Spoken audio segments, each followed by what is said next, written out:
একবারেই কাজ নেই এখানে, শুধু চাষ ছাড়া কিছু নেই।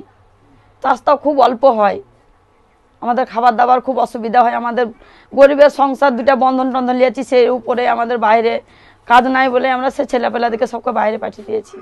না, আমাদের ধান পুতা, এখন ধান কাটা, এই দুটা কাজ হয়ে গেলে এখন তেমন পাড়া গ্রামে কাজ নাই, বাইরে বাইরে কাজ করতে যেতে হবে আমাদেরকে ছেলেপিলাকে। এখানে আমাদের গাঁয়ে কোনো কাজ নাই। আমার স্বামী, আমার ছেলে, আমরা সবাই মিলে কেরালা গেলাম। কেরালাতে ক মাস কাজ করলাম। আমি মেয়ে ছেলে মানুষ, আমি কতদিন থাকবো বলে আমার স্বামী, আমার ছেলে আমাকে এখানে গ্রামে নিয়ে এসে থুয়ে গেল, দিয়ে চেন্নাই কাজে গেল আমার ছেলেকে নিয়ে। যে আমার ছেলে, আমার স্বামী কিডন্যাপ হয়ে গেল, হাসপাতালে নিয়ে যাচ্ছে আমার ছেলেকে। মুর্শিদাবাদের নবগ্রাম থানার মহুরুল গ্রাম পঞ্চায়েতের গরুরা গ্রামে আদরি বেহারা, লালমণি বেহারা, ফুলি বেহারা। ফুলি বেহারার এক সুর, গ্রামে কাজ নেই, তাই বাড়ির ছেলেরা পরিযায়ী শ্রমিক হিসেবে ভিন রাজ্যে কাজে যেতে বাধ্য হয়েছেন। আর তারপরই 28শে মার্চ দুপুরে তামিলনাড়ুর সালেম জংশন থেকে অপহৃত হয়ে গেল এই বাংলার 10 জন পরিযায়ী শ্রমিক। মুক্তিপণের দাবিতে ফোন এলো বাড়িতে।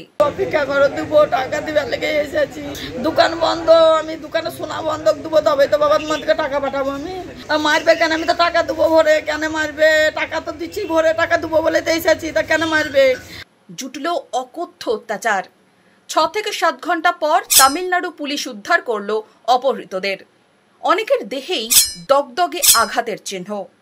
4 জনের পরিবার থেকে অপহরণকারীদের দাবি মতো টাকাও পাঠানো হলো অনলাইনে। কিন্তু উৎকণ্ঠা আর উদ্বেগ এখনো কাটেনি নবগ্রামের এই পরিবারগুলোর কাছে। ঠিক কি হয়েছিল চলুন শুনে নি তাদের মুখ থেকেই।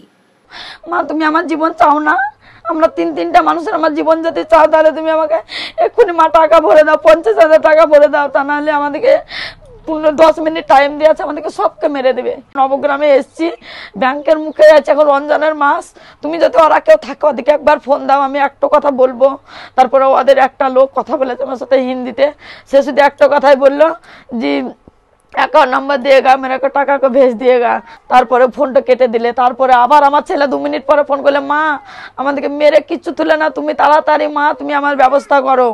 পয়সা দিতে বল না তোমার বউ। ছেলেদিকে যাতে পেয়েছে সাবলে ইয়াতে ওতে দিয়ে ছেলেরা কাঁদছে আর বলছে মা পয়সা দাও, মা পয়সা দাও। আমার ছেলে খুব মারাধরা করেছে, আমার স্বামীকে মারাধরা করেছে। আমার ছেলে ভালো নাই, এখন অবধি আমার ছেলে ভালো নাই, খুব হাসপাতালে নিয়ে যাচ্ছে আমার ছেলেকে। একদিকে আক্রান্ত পরিযায়ীদের পরিবারের উৎকণ্ঠা যেমন রয়েছে, রাজনীতির কারবারিরাও আক্রান্ত পরিযায়ীদের সামনে রেখে শুরু করে দিয়েছেন রাজনৈতিক তরজা। পশ্চিমবঙ্গ সরকার উচিত পরিযায়ী শ্রমিকদের জন্য একটা আলাদা মিনিস্ট্রি করা, মন্ত্রী পদ করা। কেন জানেন? আজকে পশ্চিমবঙ্গের অর্থনীতির একটা বড় অংশ তাদের অবদান।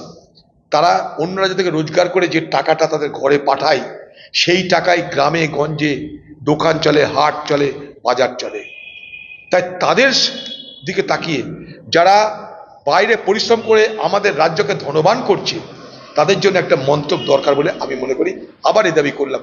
অধীরবাবুকে অনুরোধ করব, ইতিমধ্যেই মমতা বন্দ্যোপাধ্যায় তার সরকার স্বাধীনতার 75 বছর কেটে গেলেও এই পরিযায়ী শ্রমিক বলুন, মানুষ বলুন, ছাত্র বলুন, যাই হোক না কেন, বিশেষ করে পরিযায়ী শ্রমিকদের জন্য একটি নির্দিষ্ট পোর্টাল খোলা হয়েছে অনলাইনে।